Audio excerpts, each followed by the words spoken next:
Good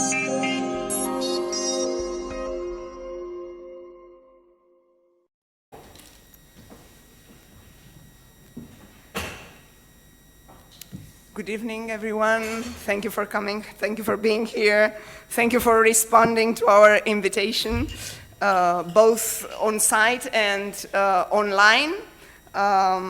This is indeed a very special occasion. It is not often that we have such distinguished guests at the University of Alicante, and I must thank the Dean of the Arts Faculty, Professor Ferri, the head of the Institute for Modern Languages, Professor Vargas, and the departments of English Studies and Spanish Philology. Thank you for being here. Thank you for distributing the information. Lourdes and Paco Yus come from the English department, and I must give them a special thanks for this advertising.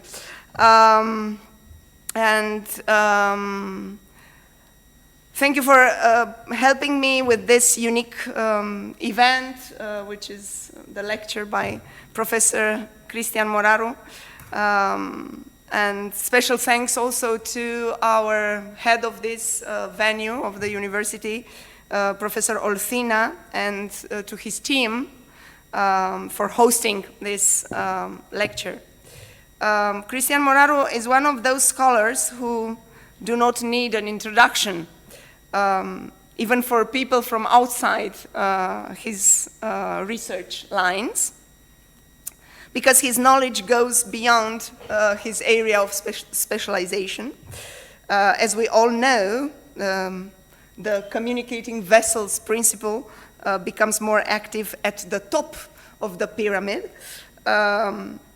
But as I have to comply with mandatory rituals, I will mention just a few landmarks in his amazing career. He's a class of 1949 distinguished professor in the humanities and professor at the University of North Carolina, Greensboro.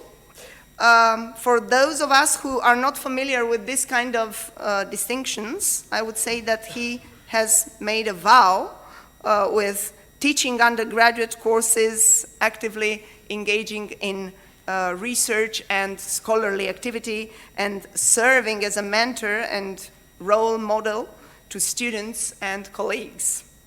Professor Moraru teaches global theory and world literature, having received a Fulbright specialist grant in the Netherlands and an Alexander von Humboldt Fellowship in Germany. He has spent several years teaching in Europe, and as you can see, he preserves the bonds with the old continent. He specializes in contemporary American fiction, critical theory, and world literature, with an emphasis on international postmodernism and its post-Cold War developments and successors, as well as on the relations between globalism and culture across several national traditions in the modern era. He's the author of significant monographs such as Postmodernism, American Narrative, Late Globalization, and the New Cultural Imaginary in 2011 by the University of Michigan Press. Reading for the Planet, Toward a Geomethodology, University of Michigan, again in 2015. And he's the editor of Post-Communism, Postmodernism, and the Global Imagination, Columbia University Press in 2009.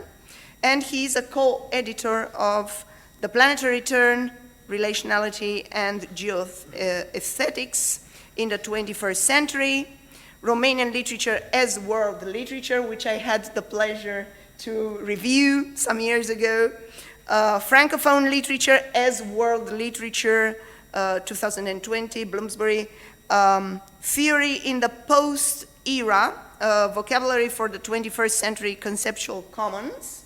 Again, I was lucky enough to receive a copy of that book from the author himself, the editor himself. I wrote a review that will be issued in Signa journal with the help of Virgilio Tortosa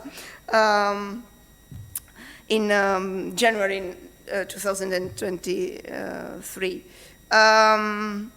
And the book, this big book, which is the book of this year, because he's publishing more than one every year, the Bloomsbury Handbook of World Theory. Currently, he's working at his new monograph, Flat Aesthetics, 21st Century American Fiction and the Making of the Contemporary, forthcoming from Bloomsbury. And now I think I should give him the floor. I'm very grateful for this very quick visit. But as Humphrey Bogart would put it, this is the beginning of a beautiful friendship. And we hope we will have him again, maybe in, during the term, yeah? So students can also enjoy his lectures. The talk will be about comparatives, or under the title, Comparative into World Literature, Scholarship and Politics in the Contemporary Era, and probably will be based on the contribution he has made to this book, but probably in a shorter form, synthesized by him, and then you will be able to ask questions or give your opinions, or we can start a discussion if we still have time. Thank you very much, Christian, for being here. Thank you for accompanying us.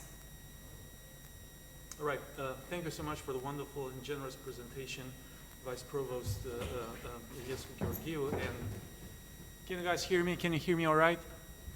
No. More or less. Maybe you can Take hear this me. one. Okay.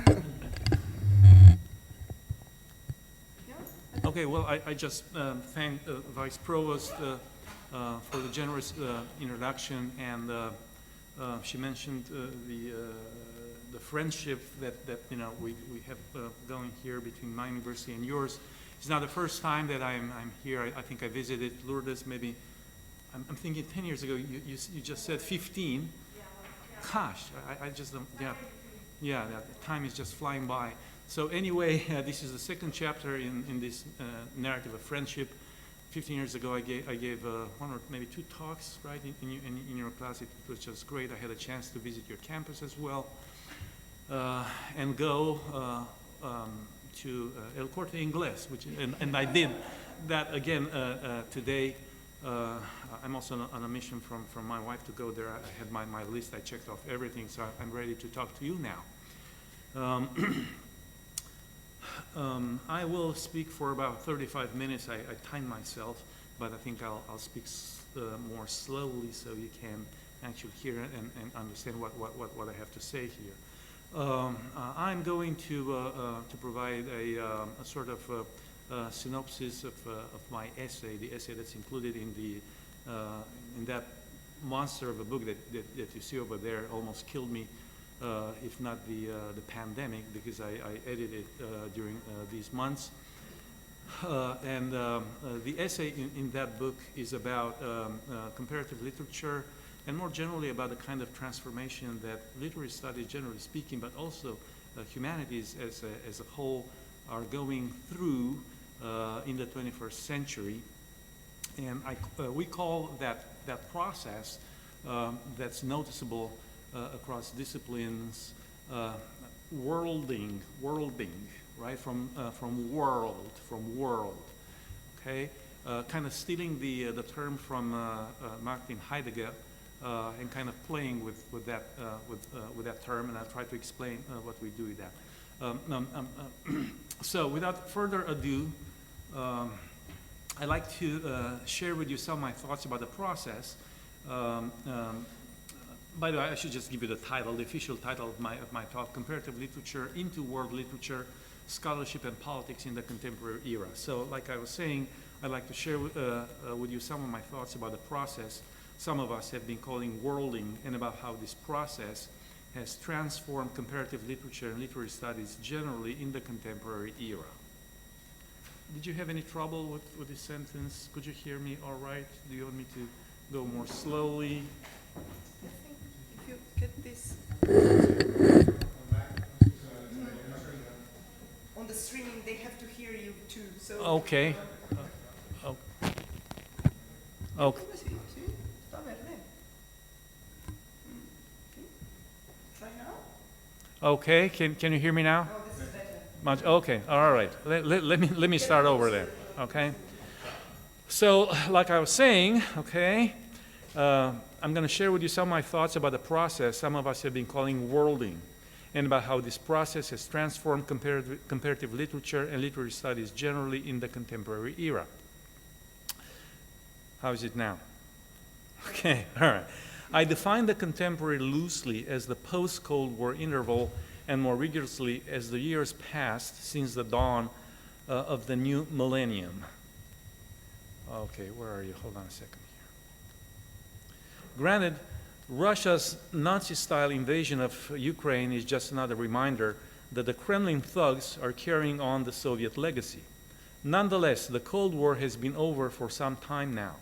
Since 1990, we have witnessed the onset of what I have called the late global era. This period has been marked by accelerated and extensive globalization, whose main features have been, as is well known, interconnectedness, integration of localities, time-space compression, porousness of national borders, and overall weakening of nation-state actors, and so forth. Such phenomena have given us hope, but they have also increased disparities worldwide. One thing is certain, though: the biggest life and death problems we're facing today, inside and outside the humanities, are planetary in scope. Effective responses to pandemics, climate change, the extinction of species and depletion of natural resources, migration, food and water shortages, and the assault on freedoms and rights of human and non-human entities all over the world hinge on the world's coming and working together. The barbarian behavior of ruthless empires such as Russia is a serious setback to the geopolitical togetherness on which the planet's survival ultimately depends. I mention all this to make it clear that I'm aware of the geopolitical context in which the discipline of many of us here, comparative literature, literary studies, like I said, has become, as I say, worlded. I use this term in a loosely Heideggerian sense. Apropos of this, let me note first that worlded and worlding derive, of course, from world. Second, the world's tendency is to world itself, as Heidegger says in various places. That is, the world is moving toward world being and presents itself as such, as world, as I emphasize, one, or with another non- and even anti-Heideggerian lexicon, as a world system, where the world's various parts communicate and hang together. And third, disciplines from literary cultural criticism and cybernetics to environmental studies and economics have been undergoing of late a spectacular and complex worlding. In other words, a reorientation toward the world as one, as world, as one world. The result of this worlding is the incremental, if still contentious, recentering of entire fields, epistemologies, methodologies, and vocabularies on world and its prefixed and suffixed brethren. The planet's ensemble of animate and inanimate existence, the world seen as a largely integrated and finite whole, has thus over the past few decades swum into scholars' ken, challenging and reframing their basic inquiries. Picking up the gauntlet of the world as world, today's humanities and sciences are becoming themselves worlded, that is, participating in the transdisciplinary fostering of a veritable world discourse. This means pursuing basically two objectives, usually both at once. One is describing and theorizing the world, more exactly attempting new or with a new urgency such descriptions and theorizations in response to the crisis of the surrounding world itself. The other objective is deploying such descriptions and theorizations to rethink the work done across disciplines. This discourse's conceptual sphere comprises and activates, on one side, world and the semantic cluster derived from these words used as a noun, verb, adjective, or adverb, and on the other, terms such as planet, earth, globe, and other cognate terms that designate, depending on context, realities equivalent to or distinct from world. Such terminological developments speak and have been instrumental to an entire spectacular paradigm shift to a reframing of intellectual problematics across cognitive and geopolitical areas. This has been a change largely prompted by a novel, holistic, or world systemic view of realities heretofore treated predominantly as unrelated, location-bound, or better yet, location-limited occurrences. It has become more and more obvious in hindsight that even the quintessential cultural location of modernity, that is, national territory, complete with a symmetrical national culture presumed to flourish inside its area, is de facto a trans-areal formation. That is, this space, national as it is, proves on closer inspection inconceivable outside transnational and often planetary exchanges and dislocations. True, the birth of this novel view, vision, or more exactly world vision, can be traced throughout cultural history and across traditions, Western and non-Western. But its proliferation abruptly intensifies, takes on recognizably contemporary features, and becomes, in fact, a hallmark of the contemporary in the humanities, the arts, and beyond after the end of the Cold War, and especially during the last 20-odd years. Not so much an end of history, a la Francis Fukuyama, the late 1980s, 1990s interval did bring about the crisis, if not the complete demise, of a scholarly mindset dominated by a world en miettes, as the French would say, in fragments, and therefore dealt with piece by various disciplines. The correspondent growth into prominence of a competing world paradigm, the advent of world as world, of a world transiting faster than ever before to a one-world condition following the fall of the Berlin Wall, could be neither inhibited nor obfuscated by the geopolitical backdrop over and against which such integration has taken place. This background, the real world itself, has been paradoxically marked by actions and reactions such as resurgent nationalisms, fundamentalisms, interethnic strife, tribalism, Brexitism, and other populist, isolationist, protectionist flare-ups, neo-imperial aggressions, as well as by one economic, ecological, and pandemiological debacle after another.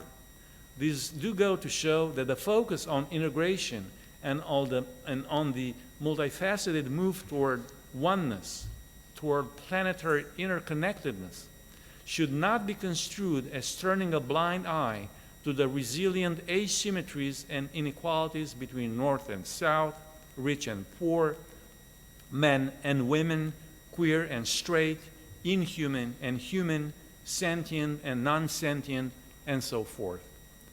Undeniable as they are, such disjunctions, conflicts, disasters, and the places experiencing them have become, however, themselves increasingly world systemic, worlded.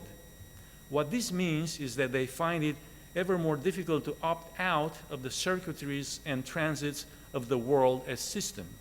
The most significant and consequential of these developments are systemic on a world scale.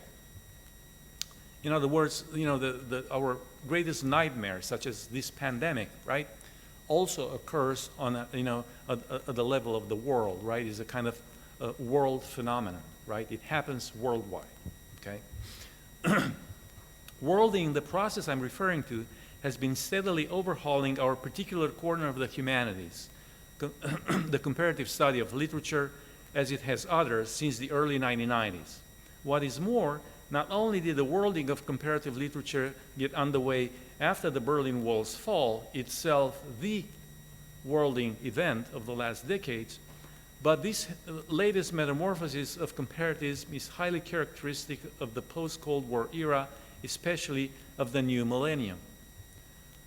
Part and parcel of changes reaching far beyond the ivory towers, the transformation is as geopolitically intelligible as other phenomena, less academic yet isomorphic with this shift, and so largely attuned to the logic of accelerating world-scale transnationalism, from capital mobility, neoliberal consolidation of world markets, outsourcing, migration, weakening of national sovereignty, growing ecumenic awareness, and cosmopolitan lifestyles, to internet data exchange, the social media, simultaneous publishing, and the pandemic du jour. What has been happening to comparative literature in this unprecedented environment is not exactly tantamount to a superseding of the field by world literature. The latter, world literature, shares and should be expected to further hone at least some of the former's tools and concerns, including multilingual expertise and ability to work in the original idiom.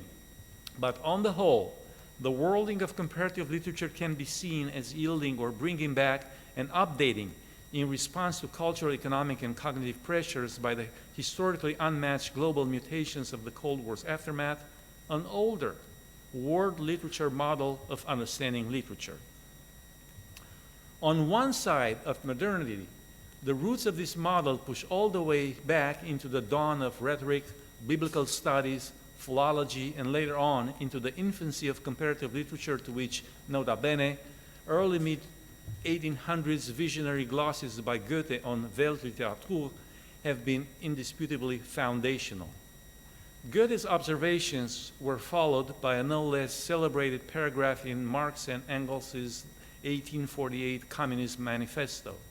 Invoked ritualistically by the participants in our time's world literature debates, these assertions articulate a Weltliteratur notion loosely but constantly in overt opposition to what Marx and Engels castigate as, and I quote, national one-sidedness and narrowness, or parochialism, as they said. Of course, it has become de rigueur to point up the notion's vagueness and contradictions.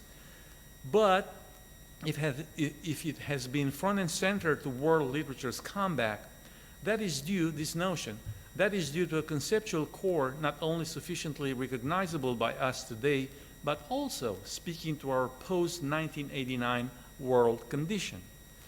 For shaping this condition decisively, and thus essentially defining what literature was and is, are driving forces and traits not unlike those giving birth to Goethe, Marx, and Engels' bourgeois era. The difference lies principally in their updated technological accoutrements and in the bigger scale of intensity and extensiveness on which they are playing out at present. So it's the difference is of intensity and extensity, but the overall geocultural logic is essentially the same. In the main, those agents and attributes consisted for Goethe, Marx, and others 200 years ago, as they do now for their followers, of increasingly worldwide circulation, cultural intercourse, Goethe's word, mutual influence, reception and translation of literary material, which were and are all made possible by, and in turn reference, the socio-economic connectivity Marx and Engels already noticed, as they said, everywhere. At any rate, neither Goethe nor his heirs would deem world literature a mechanically summative, uniform, and uniformity-inducing literary warehouse.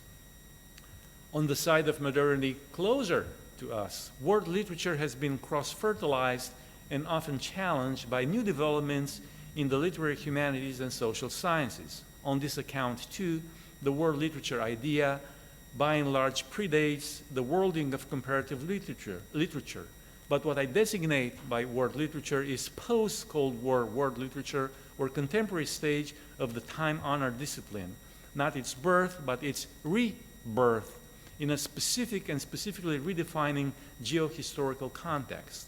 In it, Goethe's well-known 1827 prophecy, quote, "The age of world literature is at hand, and everyone must strive to hasten its approach," end quote, sounds, however, truer than ever. We're witnessing, I contend, nothing less than a Paradigmenwechsel, a paradigm shift. A shift to what, one might ask? In my remaining time, I offer an incomplete list of items. In keeping with what I've said so far, my presentation will be rather theoretical, and if there are any questions, we'll take them up later on during Q&A. So first, this is a shift to a new reading algorithm, For world literature is a mode of reading, among other things. World literature is first and foremost a reading of and programmatically for the temporal and spatial, symbolic and material network or networks across which work X or motif Y has been engendered, and which in turn it has enlarged or modified by interfacing with, resonating in, or spawning other similar entities. Coming to grips with world literature as a comparative concept and activity entails then a sound grasp of the network's parameters and of what it takes to canvas it. While network itself is something new, neither as a concept nor as a cultural reality, post-Cold War world literature's predilect reading networks are. In worlding the 2-century-old discipline of comparative literature, world literature sets out to piece together literary and cultural, economic, human and non-human webs that characteristically are themselves worlded in the sense that they are no longer hemmed in or organized space-wise predominantly around national scalarity and time-wise only or chiefly around period, nationhood's historical correspondent. So on the one hand, you have the nation understood territorially, and on the other hand, you have the literary period, right, as a fundamental concept that on a time scale corresponds to the nation, and this have been essentially the principal axis along which discussion has evolved in traditional literary studies, national historiography, so on and so forth, right? This is changing, I'm arguing, under our own eyes, okay?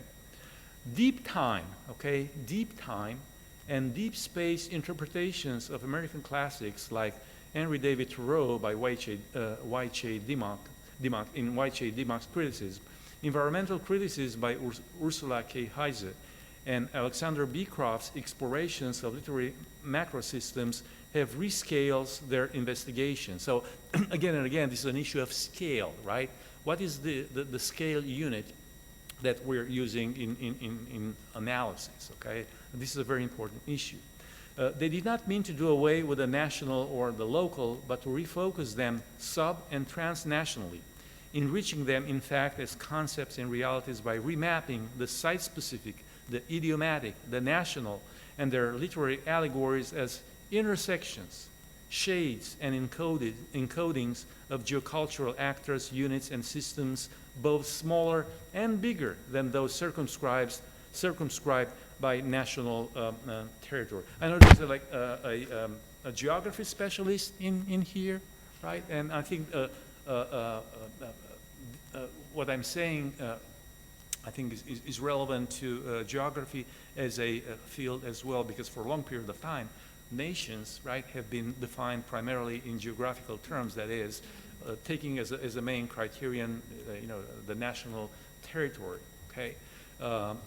Whereas these days the discussion, I think, is moving in a different direction, where various disciplines kind of are reinventing their object, where the criterion by which they go to kind of pin down said object is no longer limited to what people notice inside the national territory. Okay.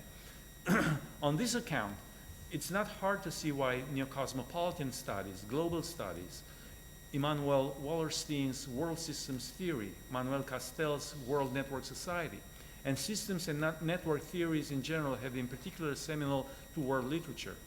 They have laid out persuasive rationales for national archives affiliations, not just with other national patrimonies, comparative literature's traditional bread and butter, as I'll point out in a moment, but with different cultural actors, spaces, energies, and trajectories. In other words, throughout modernity, to be Spanish essentially meant, and to be French, or to be Romanian, or to be, English, so on and so forth, right? Simply meant to be be rooted, right, in a certain territory, okay? And to be affiliated, right? The kind of national identity stemming from that territorial location, also to be associated with the main language, idiom spoken within the territory, so on and so forth. These days, this kind of territorial determinism, if you will, is not very helpful anymore, has been challenged seriously. The differences of structure and span, more and more worldly every day, the new players, sites, and channels of literary production, reproduction, and consumption are less and less reiterations and surrogates of the national matrix and taxonomies, while reaching ever more boldly beyond the national, the regional, the continental, and even the hemispherical. What they produce and make available to reading is not only a contemporary literature itself increasingly worlded and the vast, intricate circuitries that bring it about. Once its participants, rules, and outcomes have been clarified, their very play also flaunts ways to network read the literature of past ages in and with the world, the entire world possibly. Second, the second item that you find on the list that I'm offering here, and logically, nation and what has been called methodological nationalism, a concept sort of theorized by German sociologist Ulrich Beck. It would be fair to say that comparative literature, including comparative and in its multicultural phase, was an extension and a hierarchically organized agglutination of modern national literary historiographies. That is, French literary history plus Spanish plus Portuguese plus Bulgarian plus Russian, so on and so forth. Thus, itself nationally rooted, comparative literature was bound to be, and in some comparative quarters still is, a rigged, lopsided internationalism. It is rigged in the sense in which games can be rigged, right? That is, they can be unfairly played, right? In the sense that certain players, right, have certain edges over others, okay? Such as, for example, French comparatives or German comparatives, right? Or the way in which French writers, right, or German writers or British writers, okay, their stature, if you will, right, on this map of traditional comparative literature, right? Here, the nation-state's territorially defined literature served as its basic unit of analysis, as I said, and the French, British, German, and after World War II, American literary nationalisms directing out of their disproportionately authoritative urban centers of prestige and cultural legitimation a comparative traffic from which they stood and stand to benefit, as Pascal Casanova has demonstrated. It is from the same capitals of cultural capital, and primarily from Paris and its Sorbonne hotbed of comparatives, that benchmarks of universality have been, with a supreme paradox, arrogantly extrapolated and reinforced by littérature universelle, right? Universal literature is completely still called in various places in Europe. That is, to this very day, comparative literature's other name in France, Francophone countries, and other places around the world where French comparative has reproduced itself as modernized comparative literature discourse and institutions such as academic departments, curricula, degrees, and journals. Third, the woolly business of the universal. Has post-Cold War world literature tolled the death knell of the French idiosyncrasy aka the universal, and of universal literature in comparatives. Whether this has occurred or not, the transcendental lure and the resilience of the universal as a category, right? We're still operating with this category, are not to be underestimated inside national literary histories either. The natural access or ascent to an otherwise quite provincial universality has been the white lie told by literature universelle throughout modernity, as well as the promise comparative literature qua universal literature has been making to lesser, peripheral, smaller, unknown national literatures. No wonder the worlding of comparative literature, particularly in the context of runaway globalization, has also worried scholars devoted solely to the study of national literatures. And for good reason. For world literature does threat or critiques, rather, the old ways of literary history. This critique is constructive and long overdue. Besides individual contributions by scholars, its venues have been existing or redesigning academic programs, as well as newly minted publications such as Brill's publishing house, right? Brill's Journal of World Literature, and above all, Bloomsbury's Literatures as World Literature series edited by Thomas Beebe. The single most impactful initiative of this kind is brought out since its 2016 inauguration with German literature. It has brought out since 2016 with German Literature as World Literature edited by Beebe himself, a good number, more than 27 actually, of path-breaking books. These include American literature as world literature, Romanian literature as world literature, Francophone, and so forth, modern Indian literature as world literature, Roberto Bolaño as world literature, and crime fiction as world literature, among many others. And I really urge you to go to the Bloomsbury website and take a look at the series. It's quite incredible, and it has really changed the face of our discipline and how we think about literature, generally speaking, whether we are comparatives or not. Fourth, the business of post-colonialism.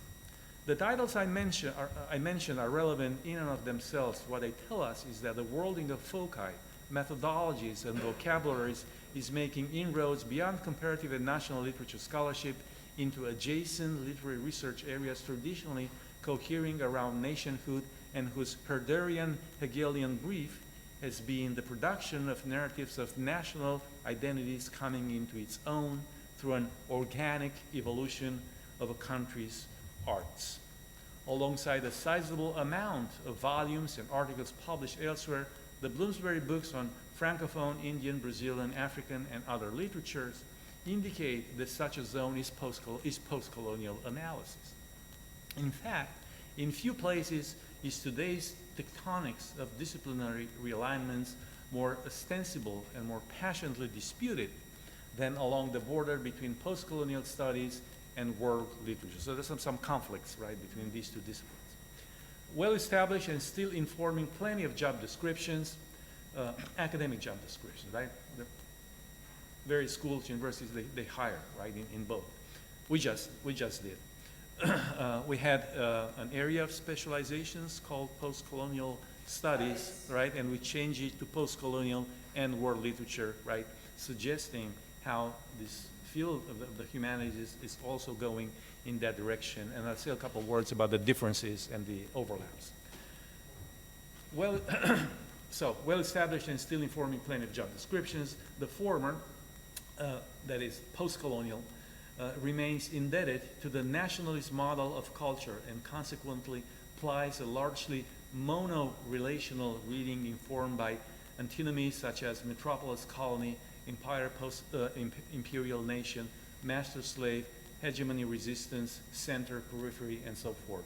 World literature's renaissance cannot but resurvey, complicate, and otherwise encroach on post-colonial studies, geographical fief, and methodology by focusing an admittedly more complex poly-relational and multi-directional ensemble of links, nodes, and network centers. So in other words, for a long period of time, post-colonial studies have kind of looked into the ways in which a former colony such as India would kind of, write back to the empire, right?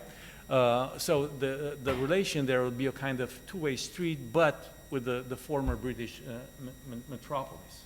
Okay, world literature take this sort of one-on-one relationship and replaces it with a model of the network. Okay, where India, which in of itself is a subcontinent, a world, right, is really inscribed into the world as a whole.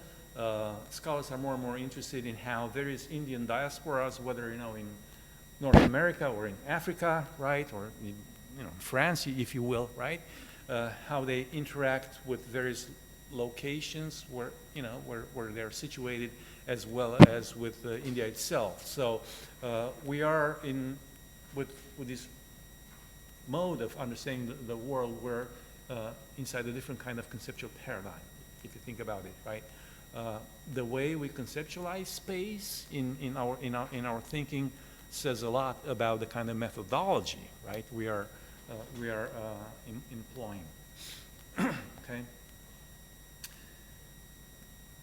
A new world formation, this aggregate cuts across former and extant empires and hyper-nationalisms underwriting them, and upgrades its investigations for geocultural units such as the inter-regional, the cross-indigenous, the global south, and the world as a whole. So if for, let's say, decades, scholars have looked at how, let's say, somebody like Rushdie or Bharati Mukherjee, right, they write back to the English tradition of literature, right? More recent generations of critics are looking at how India sort of participates to what I just named as a kind of geocultural unit, the global south. Okay, so part of a different unit of analysis. The nation-state crisis and the rise of non-statal entities such as TNCs, NGOs, as well as Antonio Negri and Michael Hart's multitudes, are phenomena partly parallel to this disciplinary opposition. They account in part for post-colonialism's misgivings as a field whose critical gauges and conceptual grids have been put to test by the new world order of late globalization. From the ex-colony to the world has been the direction followed by world literature critics, and in certain cases by poets and novelists known as post-colonial themselves. Not only that, but some of these writers have also pointed out that decolonization runs in the same direction, while adjudications of post-coloniality risk perpetuating colonial, exotic, and self-marginalizing status. This very claim has been made by the contributors to the 2007 Pour une littérature monde manifesto, co-edited by Michel Lebris and Jean Rouault, a book and a movement whose vision of literature and the contemporary world hews closely to world literature. And I think I'm going to need 5 more minutes. Do I have those 5 more minutes? More or less? Okay. I just hate to kind of speed up my reading because, people will have a hard time understanding. Okay. Fifth, neither culture nor culture understood anthropocentrically is the only sphere in which world literature tracks literary processes. Deeply impacted by animal studies, new materialism, eco-criticism with and without nature, the Anthropocene, as a novel critical category, the latest avatars of trans, in, and post-humanism, as was the 21st century headway of informatics and the digital humanities, world literature has of late refined and expanded its network conceptualizations beyond the human, the animate, and the sentient. It has become obvious to those pushing the 21st century comparative literature agenda that an authentically worldly discipline must be interdisciplinary, and further that interdisciplinarity must mean owning up to what world it truly denotes or ought to denote today, namely a world of worlds, or network of networks, where literary and biocultural webs underlay, overlay, and are entangled with others outside the conventional sites, forms, and definitions of rationality, expression, life, and existence. Okay? We start talking about a culture of animals, right? We start talking about the effects and ways of reasoning outside the sphere the sphere of the human, and this is a fundamental term. This realization has driven the inter and cross-domain impetus of world literature, textual and cultural analysis into the interspecies realm and passed it into an even flatter, more egalitarian ontology, now also home to thing-like, inorganic existence. We can talk about Latour and so on. Sixth, world literature and its second-order components, and we're getting into your area right here. These are literary elements of the post and meta kind, like processing, reprinting, reworking, or translation. These days, more than ever, the latter, that is translation, is implicated in world literature genetically. So, writers no longer write and then are translated into other languages, okay? But translation is part and parcel of literary production, right? And there's a very interesting book called Born Translated by Rebecca Walkowitz, actually develops this notion.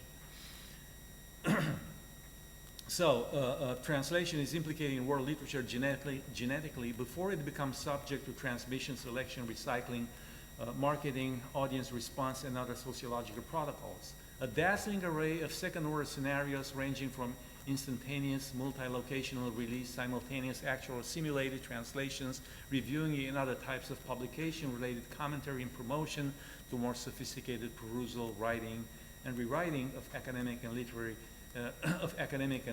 kind, already embedded the sociological, or the geosociological rather, into the poetics of world literature. In other words, translation and related operations usually associated with literary remaking participate ab ovo, right, in the making of world literature.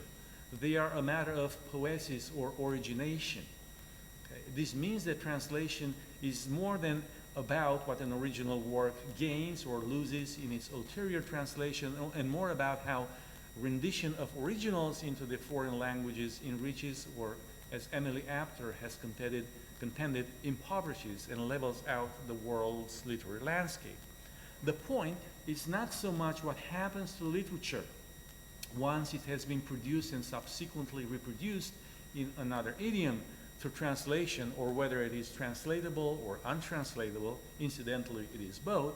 The point is that world literature, and in all actuality, more and more any sort of literature nowadays, are effectively born are effectively born translated, one way or the other.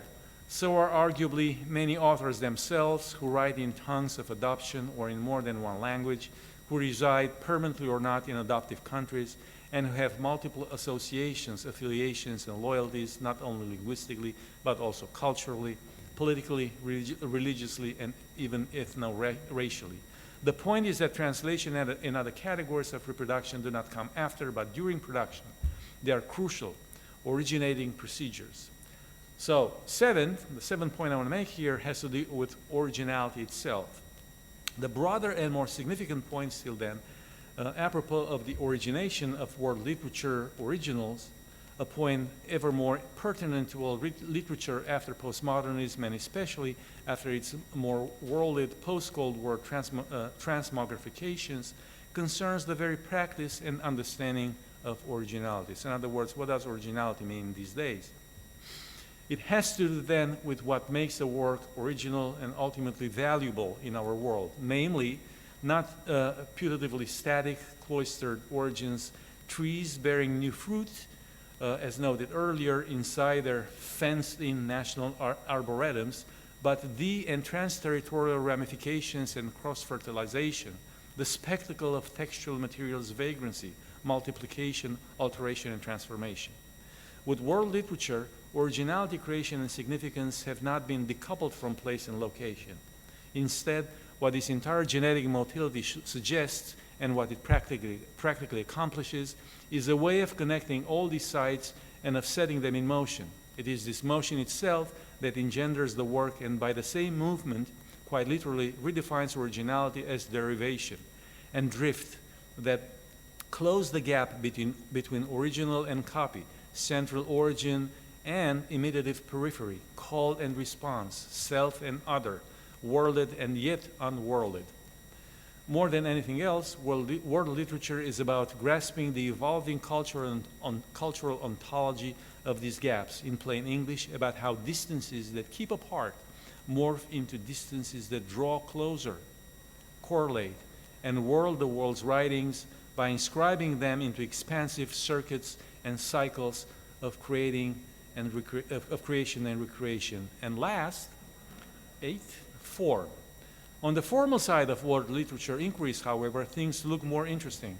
Apart from translation, which has been emerging as a genre in and of itself, no longer dependent on originals, critics have identified literary formations, aesthetic categories, morphologies, techniques, and enterprises that appear to mobilize world literary energies and capture the worlding mechanics of our world more genuinely than better established forms, such as world poetry, world bank, and I'll explain them later on if you want me to.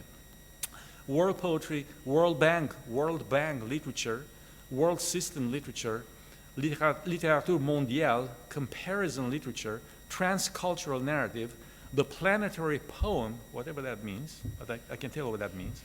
The post-9/11 novel makes more sense, and all these are quotes. The cosmopolitan, world, global, transnational, international, and geopolitical novel, and electronic literature as world literature. This is an incomplete list, but the literary developments on it are considered largely positive, unlike, say, the world fiction varieties somebody like Casanova doesn't like. What a French critic called in English and quite disparagingly world fiction can be recognized, according to her, formally, sociologically, and in a number of other ways, in authors such as, and these are her examples, Salman Rushdie, Umberto Eco, and Dan Brown, all presumably adroit, says Casanova, at catering to the cosmopolitan public of the planet. Whether they're comfortable under such rubrics or not, authors as distinct as Murakami, David Mitchell, Emily St. John Mandel, Moxin Hamid, Chimamanda Ngozi Adichie, Yoko Tawada, and Jhumpa Lahiri show clearly that the intervals and discrepancies across which the world itineracy, generation, and regeneration of literary works, themes, and structures unfold do not vanish once these processes have been completed. Distances, the physical world's spatial wounds, do not disappear magically, nor do the world's socioeconomic fractures and disparities heal as if by literary or academic fiat. Much like world literature itself, world literature is not a passport to utopia, and any attempt to portray it as comparative literature's latest failure to face the world consequences of combined and uneven development, as the Trotskyite mantra has it, is disingenuous. On this final note, I want to thank you for your patience, okay? And if you have any questions, please let me know. Thank you.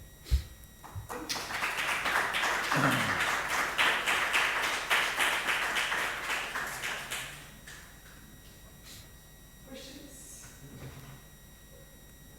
Opinions? Complaints?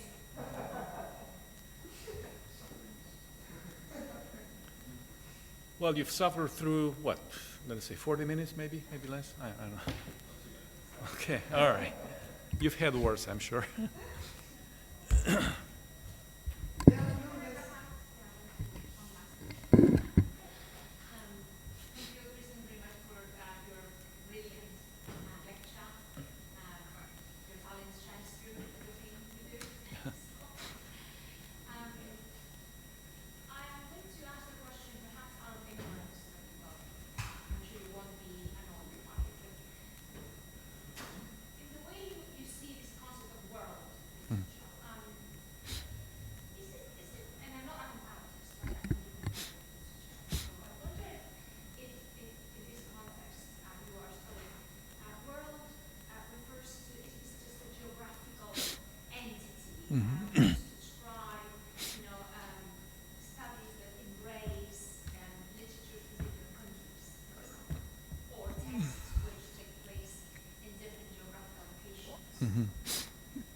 And there is one, which I'm sure there is, I wonder if it's about positive things. Mm-hmm. You were pointing in that direction towards the end of the lecture. Mm-hmm.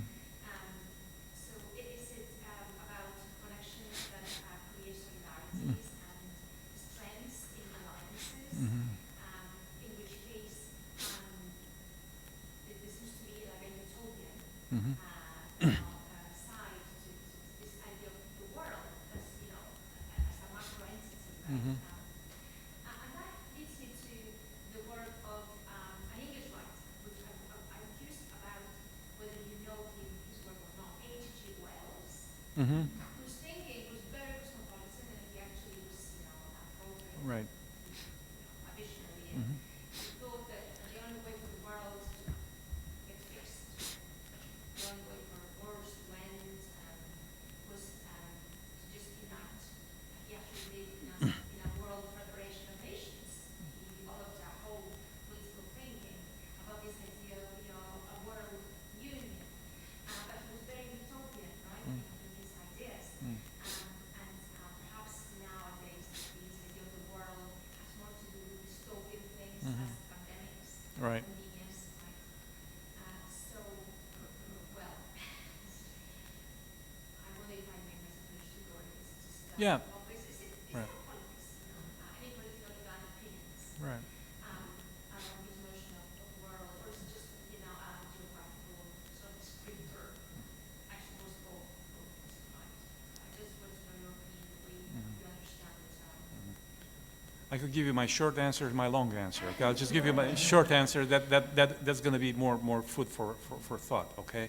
Of course, the world is such a complex term, right? Philosophically and otherwise, right? So I try to offer you kind of laundry list here, right? You pick and choose whatever interests you. There's certainly a geographical dimension, right? There are critics who say, well, no. Okay, we've got to stick with Heidegger. That means something entirely different. Okay. Let's set that aside. World, right, can be synonymous with planet. Okay. In that sense, there's a territorial component, right, a scalar component, okay, or a geographical component, right. We got to the point where whatever developments of any kind of magnitude, okay. Can in fact in real time get to the other end of the world, right, the geographical world, okay, within a matter of hours, okay. Back in medieval times, a pandemic would take years, right, to hit Spain, having originated somewhere in Asia, okay. In the 21st century, right, it takes hours, okay. This has changed everything in terms of how we see the world, right. How we imagine the world, right? How we plan our lives, right? How we write our poems, right? How we do our shopping, so on and so forth. Set aside internet and so on. So these dimensions, right? And I'm talking about spatiality, right? From space, right? Of course, there's a component to world that has to do with that, okay? But space becomes important simply because there's a certain structure to the 21st century world that was absent, right, back in the Middle Ages, and that has to do with integration, and that has to do with the world is operating as an integrated network, right? And if you say network, you say commerce, you say technology, so on and so forth. So it's not just space as an expanse, right? That is a domain within which stuff happens, but also space that it is sort of structured in a certain way, okay? So you have that as well, okay? Apropos of Wells, right? You say world, right? You also say planet, okay? And you also say, the sort of kind of ecumenic politics that the planet in the modern era is called for, and what Wells had in mind is something that is disliked by most people in literary criticism, that is this notion of world governance, right? I do believe that he was right. Whatever, serious problems we're facing today, right, called for, worldwide solutions, right? And you cannot have a worldwide solution, right, if you don't work together with somebody at the other end of the world, okay? This is a very serious matter. It's not just, you know, sort of, let's hug and have a great time and, you know, understand each other, so feel good, that kind of stuff. It's a serious matter because it sort of calls into question, right, one of our most deeply seated collective feelings, which has to do with national belonging and with territory, right? In the sense that if we agree, right, that problems planetary in scope can be solved planetarily, that also means that we need to give up at least a bit of what we call national sovereignty, right? Again, this is very serious, it's very contentious. It's something that you guys in Spain know full well what it means, okay? For example, if global warming has to do with the surface occupied by green spaces on the planet, right? That means that countries such as Brazil, okay, are only partially owners of their national treasures, including the rainforest. In other words, Brazil cannot make whatever decisions, right, that they want to make apropos of deforestation, so on and so forth, right? Because, you know, the deforestation in Brazil and in other places as well affects the entire planet. Sovereignty can also be understood in indigenous terms, right? That's not political sovereignty. It's a different kind of sovereignty. It's a very important kind of sovereignty, okay? Now, Native Americans, right? Native Canadians, okay? They've made claims to whale hunting based on their traditions, right? And there are all sorts of tensions between, you know, federal regulations, right? And what various Native American tribes, various things that, you know, they want to handle this solution, right? Making claims, for example, they own, you know, the wildlife within a certain habitat. That for thousands of years they have had control over that. Okay, but you know, the preservation and you know, survival of species depends on a very different politics in terms of what needs to be hunted, what should be hunted, and so forth. Okay. So you know, these are very thorny issues, very hard to solve theoretically and otherwise. Okay. Apropos of your comment on utopia and my short answer here, right? There's a descriptive component to what I've been talking about. Okay, and I think that description is apt. Okay, based on the examples, right?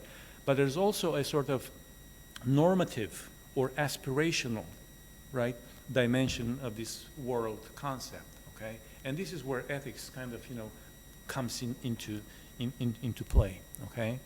To control all these problems, right, to deal with each other decently, right, we need to kind of rise up to a level that we're not there yet, right?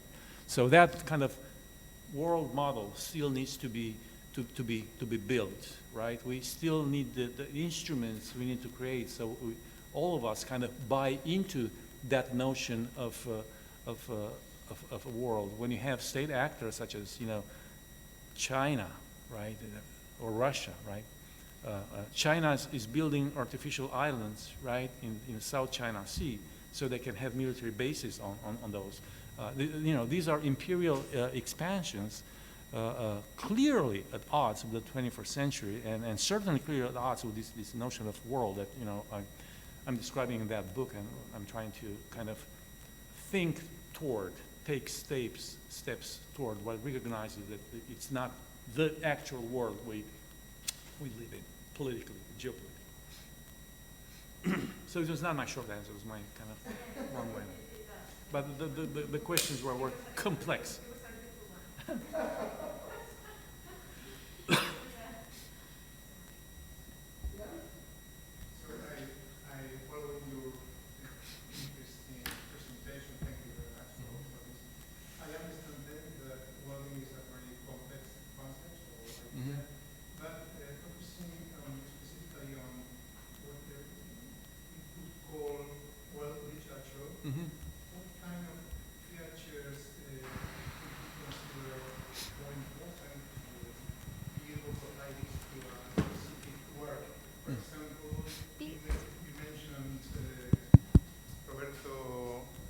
Bolaños. Right. And I wonder which kind, it is related to the another question before, what kind of features, for example, related to topics, related to linguistic style, or to the conscience of the author when producing his or her work.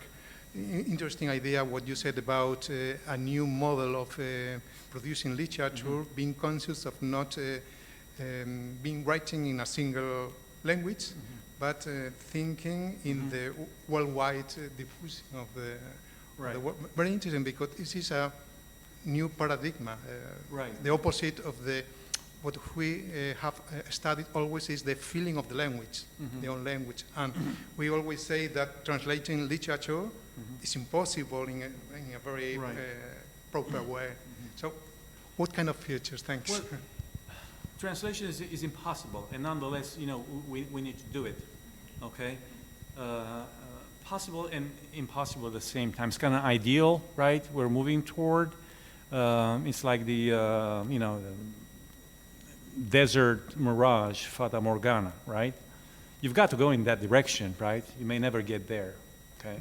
Which is a good thing, by the way, because that leaves sort of some space open for future generations to engage with the right. Just imagine there would be a perfect translation, okay? That'd be awful. That'd be terrible, right? Future generations have no way, right, to connecting back to the original. But back to your question, I don't think we need to be normative in terms of how writers need to write, okay, to make an impact on the world's literary scene. It just happens that your example, okay, Bolaño, for instance, right, 2666, right? Okay, well, that has it's not a matter of theme, right? It's a matter of narrative structure, okay, where we see that architecture that embraces the world, right? The very narrative architecture of the book embraces the world in terms of the multiplicity of locations, right? Spatial locations as well as temporalities, okay, that sort of braid and intersect, right, and kind of come together, right, making up this narrative cobweb that's the book itself. And there are lots of writers who actually write like that today. David Mitchell, is another example. There are lots of, American writers, French writers. Welbeck writes like that in most of his books. You can see how the book actually embraces the world. Characters are very mobile, right? Across time and space. Okay, it is true that there are certain writers who actually, I mean, you can tell, and this is a commercial implication to what I'm going to say now. They kind of write for the world, sort of, and Casanova had a huge issue with this, right? Like writing for the jet setters, right? Cosmopolitan subjects, right? References to a plethora of cool places to be in the world, so on and so forth. You can see that stylistically, right? They may still write in their native language, but they kind of write so they don't give a hard time to the potential translator, right? Simplifying the syntax and so on, or maybe not being very specific. That's another tactic, if you will, not being very specific about the location where the story is set. In somebody like Moxin Hamid, who is Pakistani, British, American, and again, Pakistani, right? Some of his most popular books do this deliberately, right? He actually withholds information about where the story is located, right? Where the plot is located, right? So no names for the cities, even no names for characters and so forth, right? So that thinking audiences from a range of places and political affiliations can actually relate to what happens in the novel. So being specific or not being specific at all can actually work here. It is actually, and I know a bunch of Romanian writers who actually write for this sort of international market these days. I am working on just to give you a personal detail here, and with this, I'm working on a collection of essays. Most of the contributors, their English is not very good, but we want to translate the essays into English, and I tell them how to kind of write, okay, for being easily translated. Okay, simplify syntax, no incidentals, okay? Trust your computer, don't go over 2.5 lines, that kind of stuff, okay? Don't be too idiomatic, and so there are risks with this kind of advice, but you know, in academic writing sort of goes. It gets more complicated, right, with you know, creative writers, okay? Yes. Could you explain the actual situation of the comparative studies at the east of Europe? Eastern Europe? Yes. Possible. I'm sure Catalina could do that more effectively than I could. And there's a problem with Eastern Europe. When you just say Eastern Europe, you know, people assume, you know, sort of geocultural block or area and so forth. But there's a history there, of course, a recent history. It's called history of communism. And one thing that happened under communism, and not lots of people are aware of that, maybe this has been done deliberately, I don't know, maybe this came from the Kremlin. But in communist times, the Bulgarians were not aware of what the Romanians were doing. You know, Romanians had no idea what happened in the former Czechoslovakia. There was no interaction between the Poles and the Germans, so on and so forth, right? I grew up there. I left Romania when I was 31. I taught for 2 years at the University of Bucharest and so on. I did books in Romania, et cetera, et cetera, et cetera. And I can speak to that situation, right? So what I've just said, I think, sort of accounts, I believe, for my ignorance in terms of where they are as comparatives right now. I do have information about the more recent generations of comparatists obviously in Romania as well as in Bulgaria. Their most distinguished comparatist is Galin Tihanov. He teaches in the UK, and I know him because for his work in English. I know a bit about what happens in Slovenia, in the Slovakia, and so forth. Most of them are interested in big data, okay? Computational analysis is very important. Most of them are very much taken with somebody like Franco Moretti, okay?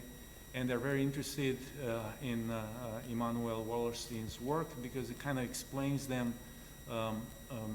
helps them kind of explain the situation of that region of Eastern Europe and its sort of cultural status between periphery and centers such as, you know, Paris and so forth. It's all English, right? In those countries, you know, the primary language of study and publication for language, French and German. That's over right now. Everybody is learning English. They're still struggling with this notion of whether they've been colonized throughout the communist era, whether Sovietization was colonization or not, okay? And whether the French or German influence can also be perceived as an act of self-colonization, okay? Those were societies that were completely transformed through modernization, which essentially meant adoption of the French model more than anything else. So the level of institutions, of languages have been completely transformed by assimilation of you know, French neologism, which is not very different from what happens with Spanish modernism, or in Portugal for that matter. But more than anything else, they're interested in this dialogue with the world, but not with the former centers from Western Europe. I think that has changed completely. That's what I know about that part of the world. Any